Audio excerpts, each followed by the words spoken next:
السلام علیکم ناظرین، طارق اسماعیل ساگر آپ کی خدمت میں حاضر ہیں۔ ناظرین، علامہ اقبال نے مرد مسلمہ کے عنوان سے ایک لافانی نظم تحریر کی ہے۔ میرا بہت جی چاہتا ہے میں آج آپ سے شیئر کروں۔ سنی تو آپ نے ہوگی، لیکن ذرا یادیں اور جذبے تازہ ہو جائیں گے۔ ہر لحظہ ہے مومن کی نئی آن نئی شان، ہر لحظہ ہے مومن کی نئی شان نئی آن، گفتار میں کردار میں اللہ کی برہان، قہاریو غفاریو قدوسیو جبروت، یہ چار عناصر ہو تو بنتا ہے مسلمان۔ ہمسائے جبریل امی بندہ خاکی، ہے اس کا نشے من نہ بخارا نہ بدخشان، یہ راز کسی کو نہیں معلوم کہ مومن قاری نظر آتا ہے، حقیقت میں ہے قرآن، اور قدرت کے مقاصد کا اس کے ارادے، دنیا میں بھی میزان قیامت میں بھی میزان، اور جس سے جگر و لالہ میں ٹھنڈک ہو وہ شبنم، اور دریاؤں کے دل جس سے دہل جائیں وہ طوفان،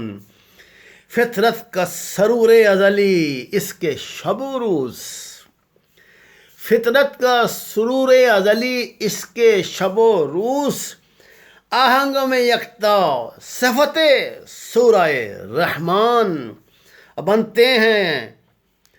بنتے ہیں میری کارگاہ فکر میں انجم، لے اپنے مقدر کے ستارے کو تو پہچان۔ ناظرین، 50 ملکوں کی نمائندگی کے ساتھ بالآخر دوحہ میں امریکہ طالبان معاہدہ طے پا گیا، جو امریکی فوجی انخلاء سے امن کو مشروط کرتا ہے۔ یعنی طالبان نے امریکہ سے اس معاہدے کی سلامتی کی ضمانت یہ لی ہے کہ وہ اپنی ساری فوج یہاں سے نکالے گا۔ طالبان کے نائب امیر ملا برادر اور امریکی خصوصی نمائندے ظلم خلیل زاد نے اس پہ دستخط کیے،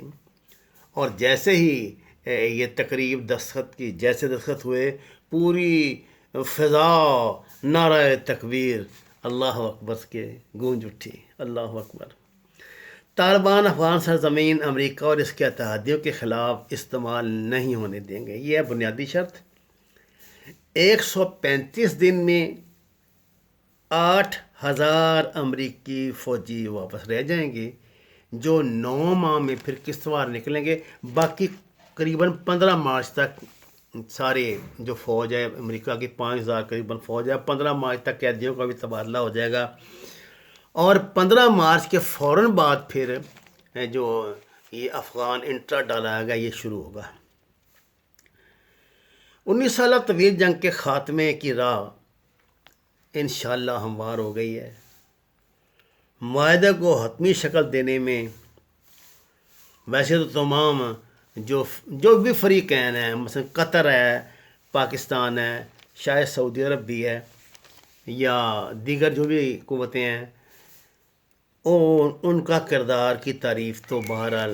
ساری دنیا کرتی ہے، لیکن پومپیو یعنی امریکی جو وزیر خارجہ ہیں، انہوں نے بطور خاص پاکستان کا شکریہ ادا کیا ہے کہ پاکستان کی وجہ سے یہ جو معاہدہ کامیاب ہوا۔ اس معاہدے کے میں نے جیسے ناظرین آپ کو کہا تھا، جب میں نے ایک روز پہلے 28 تاریخ کو جو ویڈیو لوڈ کی ہے اس سے متعلق، میں نے آپ کو کہا تھا یہ انڈیا کی موت ہے۔ انڈیا میں جو ہاہاکار کل سے مچ رہی ہے، اللہ اکبر، جتنے مودی کے دشمن تھے ان کو ایک بڑا ہتھیار آ گیا۔ وہ کہتے ہیں جی آپ نے یہ اربوں روپے جو وہاں لگوا دیے تھے، ایران کو بھی خام خواہ پھنسایا اس میں، اور بڑی اپنی طرف سے چلاکی ہوشیاری دکھائی، اب وہ کہاں گئی؟ امریکہ اس معاہدے کی جیسے ہی اتھینٹسٹی ہوئی تھی تو یہاں سے کھسکنے شروع ہو گئے تھے جو یہاں پہ ان کے مختلف ٹیکنیشنز کے روپ میں، کوئی کسی ڈپلومیٹ کی کور میں، کوئی کسی کور میں، جو یہاں سینکڑوں کی تعداد میں راہ نے اپنے یہ گرگے رکھے ہوئے تھے نا، وہ خاصی تعداد میں یہاں سے نکل چکے ہیں، بس مناسب سے رہ گئے ہیں، وہ بھی انشاءاللہ جلدی منہ کالا کر لیں گے۔ ناظرین، آپ کو میں تھوڑا سا ماضی میں لے جاتا ہوں۔ آپ یہ دیکھیے کہ ٹی ٹی پی کے قیام میں کتنا اہم کردار جو ہے وہ اس کا تھا، انڈیا کا۔ یہ لوگ یہ بلوچستان سے لے کے تو یہ جلال آباد تک نا سرحد کے ساتھ ساتھ انہوں نے 21 قونصلیٹ کھلے ہوئے تھے۔ اب بندہ بتائے کہ تم کوئی بتا امریکہ ہو، دنیا کو کوئی سپر پاور ہو، تمہیں کیا ضرورت ہے وہاں 21 قونصلیٹ کھولنے کے؟ ایک اجڑا ہوا تباہ حال ملک جس میں ڈھنگ سے میرے خیال 2-3 کے علاوہ سڑکیں نہیں رہ گئیں،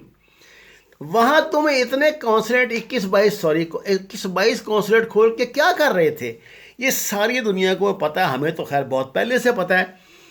کہ وہاں آپ سوائے پاکستان میں تخریب کاری کی اور کچھ نہیں کرتے تھے۔ یہ جو ہے نا افغانستان، یہ را کا ذیلی ہیڈ کوارٹر بنا ہوا تھا، کیونکہ شمالی اتحاد تو ان کے ساتھ تھا ہی۔ اشرف غنی جو ہے وہ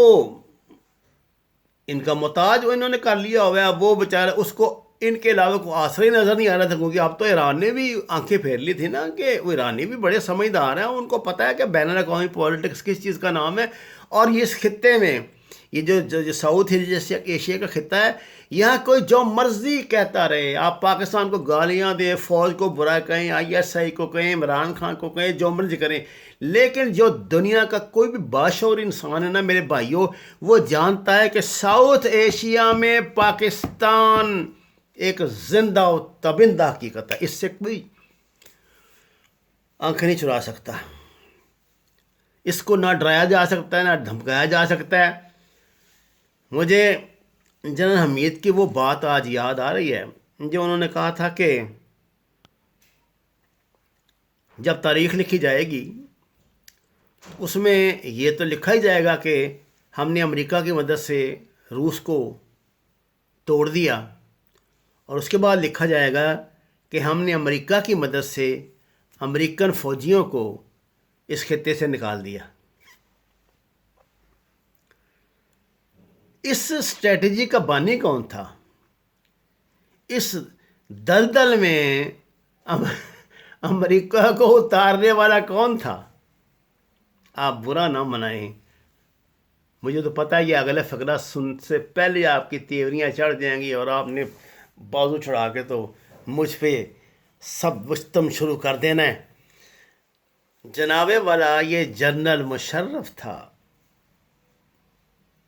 جس کے متعلق ہم کہتے ہیں جو امریکہ نے تو کہا تھا، امریکہ کی ایک دھمکی پر یہ لمبا پڑ گیا، یہ ہو گیا وہ ہو گیا۔ کسی جگہ جنرل مشرف نے کہا تھا ریٹائرمنٹ کے بعد کہ دنیا میں سوائے افغانستان کے کوئی ایسا ملک یا قوم نہیں ہے جہاں پہ دھسنے کے بعد دلدل میں کوئی مائی کا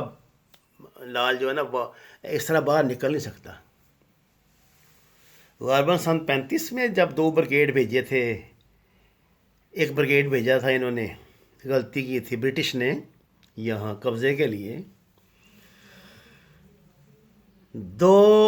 زخمی بندے زندہ واپس آئے تھے۔ افغانوں کا کہنا تھا کہ ہم نے 2 اس لیے چھوڑے ہیں کہ اگر ایک راستے میں مر جائے تو دوسرا پشاور تک پہنچ کے ان کو بتا دے کہ پچھلوں کے ساتھ کیا گزری ہے۔ بھائی یہ ان کی تاریخ ہے، ان کا مزاج ہے، وہ پیدائشی لڑاکے ہیں، وہ لڑنا مرنا جانتے ہیں۔ آپ اس کو ہر چیز کو، میں آپ کی اس بات سے اتفاق کرتا ہوں، جو لوگوں نے مجھے بہت کمنٹ کیے ہیں کہ اس کو ریلیٹ نہ کریں ہر چیز کو جہاز سے، میں نہیں کرتا ریلیٹ۔ میں نے صرف ملا عمر کی جو اسٹریٹجی تھی، چونکہ وہ مسلم اسکول آف تھاٹ کی نمائندگی کرتے تھے اور انہوں نے بنیادی جہاد کو بنا کے یہ سارا کچھ کیا، تو میں نے صرف ان کا جہاد قبول کیا، میں نہیں اور کسی کو مجاہد کہتا، آپ جو مرضی مجھے کہتے رہیں۔ اور انہوں نے چونکہ اخلاص کے ساتھ کیا تھا، اصولوں کے ساتھ کیا تھا، گھٹنے لگا کے دکھا دیے۔ صاحب جو لوگ یہ سمجھتے ہیں نا کہ جیسے وہ سنا ہے میں نے کہ جب یہ فرعون ڈوب گیا تھا نا اس میں دریائے نیل میں، تو 40 سال اس کی قوم بیٹھی نا باہر انتظار کرتی رہی کہ یہ تو مار ہی نہیں سکتا، ابھی باہر آ جائے گا نکل کے۔ نہیں آیا۔ سر ایک مرتبہ جب پاؤں اکھڑ جاتے ہیں نا کسی بین الاقوامی طاقت کے، پھر روس تو ہمسایہ تھا نا افغانستان کا، روس نے تو کم بیک کیا ہے اپنی سفارتی جو ان کی ٹیکنیکس ہیں ان سے، اپنی ڈپلومیسی سے، اپنی پالیسیوں سے، اور امریکہ سے وہ انتقام کا ایک ان کے لاشعور میں موجود جذبے سے کہ آج جو لوگ باعث تھے،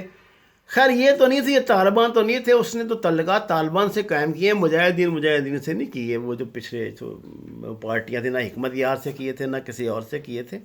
نہ محمدی سے، نہ شیعہ دوستوں سے شمالی اتحاد کی وجہ سے تھا اس کے لنک، یا شمالی اتحاد کے انڈیا کی وجہ سے ان سے ہو گئے ہوں گے، شمالی اتحاد کے ساتھ ضرور سافٹ کارنر رکھتے ہوں گے، لیکن پختونوں سے نہیں اس نے کیا تھا، وہ ان طالبان سے اس نے کیے ہیں۔ اور آپ یہ دیکھیں کہ اب اس خطے میں پاکستان، روس، چین، 3 ملک ہیں جو طالبان کے ساتھ مل کر پوری طرح چلیں گے، اور جن کو ترکی، ایران اس کی مدد حاصل ہوگی۔ یہ میں مستقبل کا آپ کو نقشہ بیان کر رہا ہوں۔ اچھا، میں نے آپ سے پہلے بھی کہا تھا کہ یہ تو ممکن نہیں نا کہ امریکہ جو ہے وہ اس خطے میں اپنی پروکسی نہیں لگائے گا۔ امریکن اتنے تو بیوقوف نہیں ہے، اگر انہیں جو یونیلیٹر پار ہیں وہ سوچتے ہیں کہ اگلی صدی بھی جو ہے ان کی ہے، تو اس کے لیے وہ اہتمام تو کریں گے کوئی نہ کوئی، لیکن جو ان کا سب سے بڑا تھا نا یہاں پہ، جو ان کا بڑا تھانے دار تھا، وہ تھا انڈیا۔ انڈیا کوئنسیڈنٹلی یہ تاریخ کے بے رحم اس کا نا دھکے کا شکار ہو گیا، اس نے اسے اٹھا کر اس کو باہر پھینک دیا ہے منظرنامے سے، اب وہ تاریخ کے کوڑے دان میں دفن ہو گیا۔ مجھے بتائیں وہ اپنی شرط کیسے کرے گا؟ ایران کے ذریعے کرتا تھا، بلوچستان میں بھی ایران کے ذریعے کرتا تھا، افغانستان سے بھی بلوچستان میں افغانستان کے ذریعے کرتا تھا۔ اب ایرانیوں کو بہت اچھی طرح یہ بات سمجھ آ گئی، عمران خان نے دو چکر جو لگائے ہیں نا ادھر کے، وہ اور جنرل باجوہ نے بھی ایک، اس میں انہوں نے، جنرل راحیل شریف نے، اس میں انہوں نے کلیئر کر دیا تھا کہ بھائی ایک حد تک یہ ہے سارا کچھ، یہ آپ اسی بات پہ نہ بیٹھے رہو کہ ماضی میں ادھر بلوچستان سے یہ شیعہ سنی جو مسئلہ چلتا رہا ہے، وہ ماضی تھا، دفن ہو گیا اپنے ساتھ،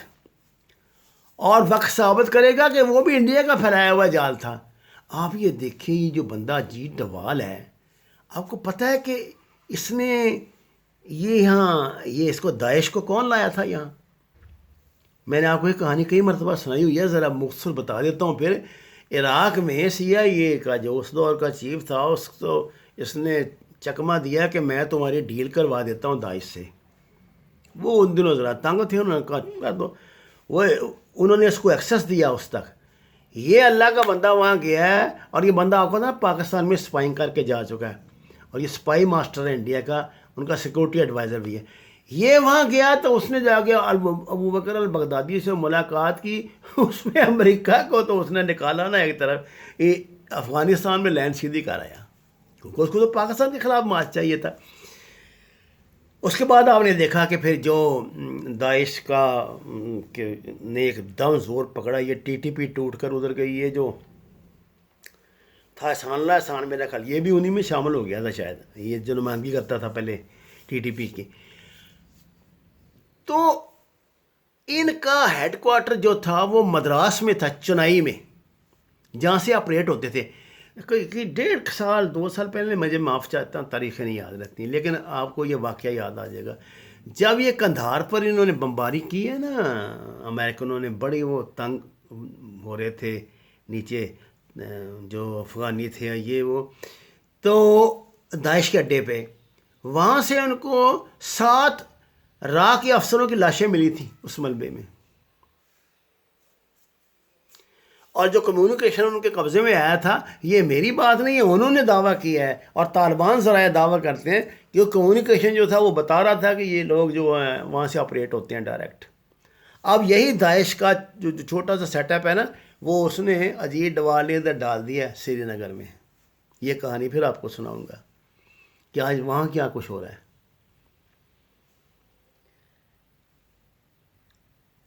میں زیادہ آپ سے باتیں نہیں کرتا، لیکن آپ کو یہ بتانا چاہتا ہوں کہ انشاءاللہ تعالی اب انڈیا کے لیے تو ادھر کا دروازہ ہو گیا بند۔ آپ ان کے ٹویٹر پہ جائیں انڈیا کے لوگوں کے، اور دیکھیں وہ بڑے بڑے لوگ کیا کیا ٹویٹس کر رہے ہیں، کیا ماتم کر رہے ہیں وہ۔ دیکھیے، آپ جو زمینی سچائیاں ہوتی ہیں نا، ان کو کچھ دنوں کے لیے گڑبڑ تو کر سکتے ہیں، تبدیل نہیں کر سکتے، نہ یہ نہیں ہو سکتا۔ زمینی سچ یہ ہے کہ یہ جو پختون ہیں قبائل جو پاکستان کے سرحد کے ساتھ ساتھ آباد ہیں، یہ ڈیورنٹ لائن جو درمیان میں ہے، جو سرحد بنی ہے ہماری اور ان کی، یہ دونوں طرف بٹے ہوئے ہیں۔ اگر باپ ادھر رہتا ہے تو بیٹا ادھر رہتا ہے، اگر بیٹی ادھر بیاہی ہوئی ہے تو ماں ادھر رہتی ہے، اگر ماں ادھر ہے تو بیٹا ادھر بیاہا ہوا ہے۔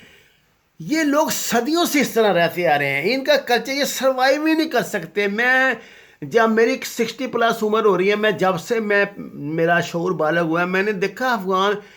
سردیوں میں ادھر آیا کرتے تھے، گرمیوں میں واپس پہاڑوں پہ چلا جائے گا، ادھر مزدوری کرتے تھے، لکڑی وکڑی کے ٹال ہوتے تھے۔ یہ میں اپنے بچپن کی باتیں بتا رہا ہوں، یہ تعلق ختم نہیں ہوگا۔ یہ تو ٹی ٹی پی نے آ کے تو ایسا گند ڈال دیا نا، یہ دہشت گردی انڈیا نے جو کام شروع کرا دیا کہ ہمیں مجبور ہو کے باربڈ وائر لگانا پڑی، کیونکہ انہوں نے تو اس کو مطلب پاکستان کو حلوائی سمجھ لیا تھا کہ آئے اور جناب 2-3 دھماکے کیے، ایک دو سے 2-3 بچوں کو ورگلا کے لائے اور یہاں پاکستان کے شہروں میں دھماکے شروع کر دیا۔ پھر اے پی ایس کے واقعے کے بعد انہوں نے قابل برداشت ہو گئی تھی ہر چیز، اس لیے ہمیں کرنا پڑا۔ الحمدللہ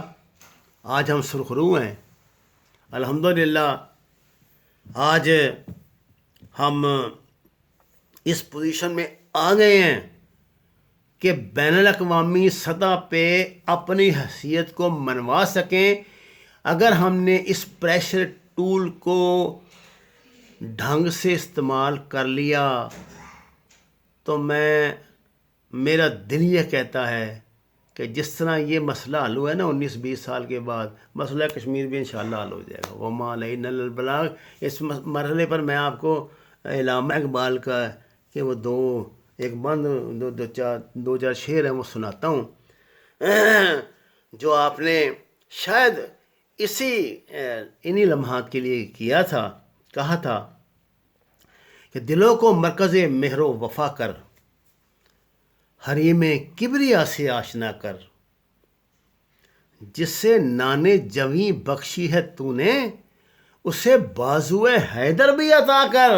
ناظرین، یہ میرا آفیشیل چینل ہے، آپ سے درخواست ہے اس کو سبسکرائب ضرور کریں،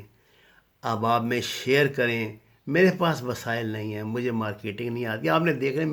ہوگا میرے پاس تو ڈھنگ کے کپڑے بھی نہیں ہیں، وہی ٹوپیاں شوپیاں بدل کے تو آپ کے سامنے بیٹھ جاتا ہوں یہ لگا کے۔ اگر میں تھوڑے سے میرے پاس پیسے ہو تو میں اس میں ایسے گرافکس ڈال لوں کہ آپ کو بھی آپ پھر زیادہ مطمئن ہوں گے۔ دعا کریں جلدی ایسا ہو جائے۔ آپ کا بہت شکریہ۔